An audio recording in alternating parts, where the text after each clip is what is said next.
Traditionnellement, grâce au travail qui est fait par les enseignants, les professeurs principaux en particulier, les élèves ont préparé cet événement et quand ils se déplacent, déjà ils savent ce qu'ils vont aller voir, puis grâce à l'organisation et surtout à l'ouverture de tous les participants, ils vont un petit peu à la pêche au renseignement, y compris dans des secteurs qui ne les attirent pas au premier coup d'œil.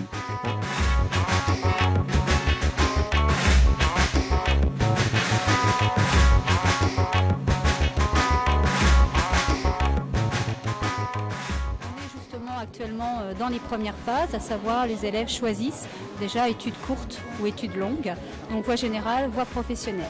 D'où l'intérêt de ce forum où les élèves peuvent déjà un peu se positionner dans des projections professionnelles qui peuvent être précises, notamment sur les bacs pro, et d'autres moins précises sur des métiers assez vagues, mais pour lesquels ils vont justement avoir des informations complémentaires importantes pour nous.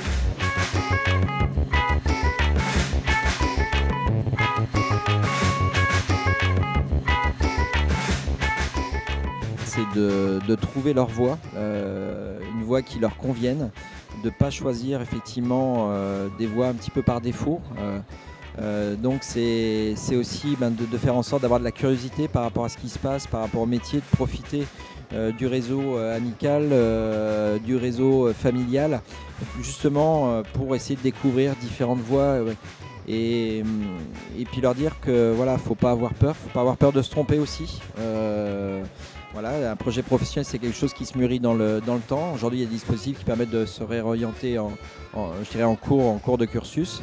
Voilà. Et puis, pour un public collégien comme aujourd'hui, je veux dire, s'ils ne savent pas exactement ce qu'ils vont faire quand ils seront adultes, j'ai envie de dire, c'est pas grave.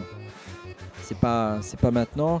Mais par contre, ce qui est important, c'est qu'ils puissent cheminer leurs réflexions pour effectivement à la sortie du lycée savoir effectivement où est-ce qu'ils vont aller, ou à la sortie effectivement du collège.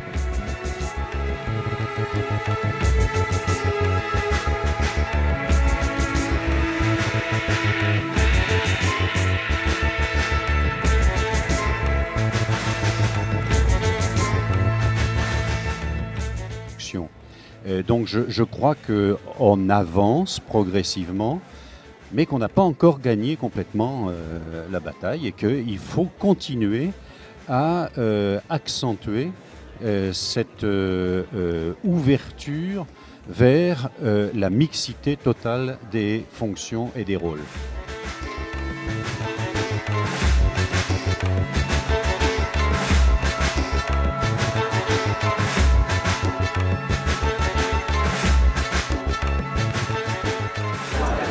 J'ai aucun avis sur ça.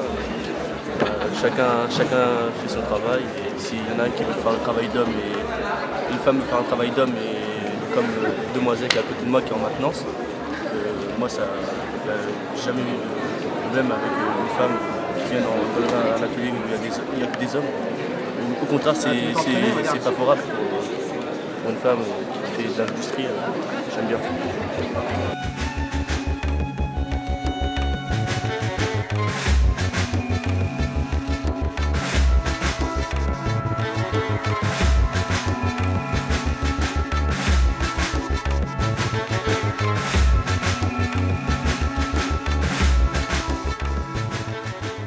Aujourd'hui ça va, il y a des femmes qui vont dans les métiers d'hommes et puis des hommes qui vont dans les métiers de femmes, mais il reste toujours des métiers où il y aura plus de femmes que d'hommes, et puis inversement, quoi. Je suis à peu près du même avis que mon ami. Donc ouais, les femmes vont à peu près dans le même métier que les hommes en ce moment, mais ça reste toujours un peu mixte, je pense, dans les métiers. Moi je trouve qu'il y a encore des discriminations dans les métiers par rapport aux hommes et aux femmes. Mais je pense que ça s'arrange par rapport avec le temps.